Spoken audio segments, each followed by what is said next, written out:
Thanks, Todd. Next up will be Chuck Lacy with Rotokawa Cattle Company.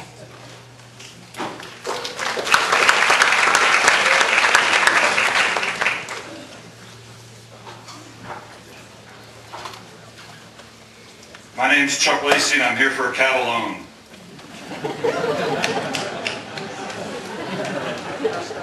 I'm in the beef business, 100% grass-fed, no corn, ever. Woody said I had to bring a slide, so Michael, can you put it up?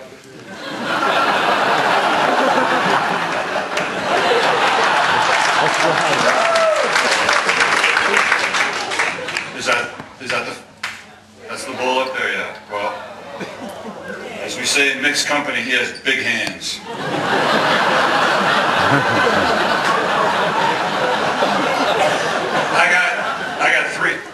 I have three projects. I'm a farmer here in Vermont. I produce 100% grass-fed beef, no corn ever. And our partner and I, Reg Shin, secondly, started Hardwick Beef 9 years ago. We buy animals, we market animals for about 40 farms around New England and process the beef and sell it to fancy natural food stores with butchers in Vermont, Boston, and New York. It took us about 3 years to get off the ground, and we've been profitable ever since, and this year we should market about 700 animals for local farmers. We realized early on that farmers in the Northeast needed a different kind of animal to succeed producing grass-fed beef. We've been substituting oil for intelligence for a long time, and that includes how we breed animals. We now breed animals in the U.S. to eat corn rather than grass, and if you take most American animals and put them on grass, they don't do so well. So this led to our third project, the Rotokawa Cattle Company, and we started it to import the best grass-fed genetics we could find to the United States for American farmers. We went to New Zealand and started importing semen and fertilized embryos and sold them to our best grass-fed beef producers, and we call it lightning in a bottle.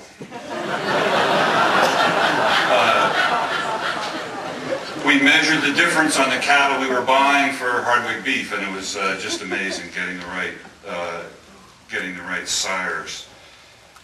2 years ago, our partner in New Zealand decided he had enough.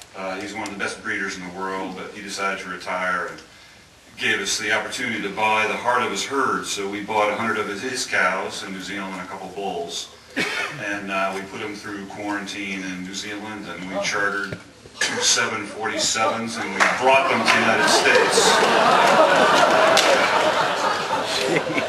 We unloaded them at LAX and put them on trucks and took them to a quarantine facility that we built in California, and kept them there and got them adjusted to one hemispheric change. And then after it cooled down and got through quarantine in the fall, we brought them back to New England. The animals are really incredible, widely recognized as being incredible. We sold 10 of them last year for $120,000 for delivery in 2 years after we get a couple calves out of them. But they're really what farmers, but we don't want to sell cows, we want to produce bulls. That's what the farmers in New England need. So right now we need to borrow $150,000 this year and $150,000 next year while they've all had calves, and we need a little time for our baby bulls to grow up, so they're like this fellow here and we can sell them. Then the business is pretty straightforward. Each cow gives us a calf every year. You keep the females to produce more bulls, and you sell the bulls, and there you have it. The bulls have a major impact. This Hardwick beef, we're willing to pay our producers another $150 an animal for using this genetics, and each one of these fellows can take care of about 40 ladies a year, which is another $6,000 in the pocket of the farmer for no additional work. So it's a good deal for the farmer. We have no outside debt, no equity. It's just us. We're all in, and the lenders will be in the first position with the cattle. If we had to, we could turn them into hamburger and pay off most of the loan, which would be really horrible, so we're not going to do that. People used to think we were crazy, putting cows on planes. They thought we were ornery, but now we have good references. People think we're smart, even reasonable. This winter, my partner Ridge and one of our cows got a centerfold in Time magazine. With this investment, you can help improve the competitiveness of 20 additional farms a year.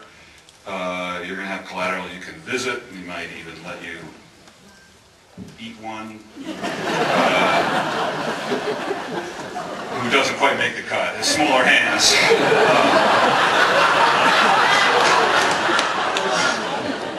We've dealt with the riskiest part. I mean, we didn't even ask for help until now, but we feel like we've got this figured out. We've got a track record with Hardwick beef, and Ridge and I hope that you will consider joining us. Thanks a lot.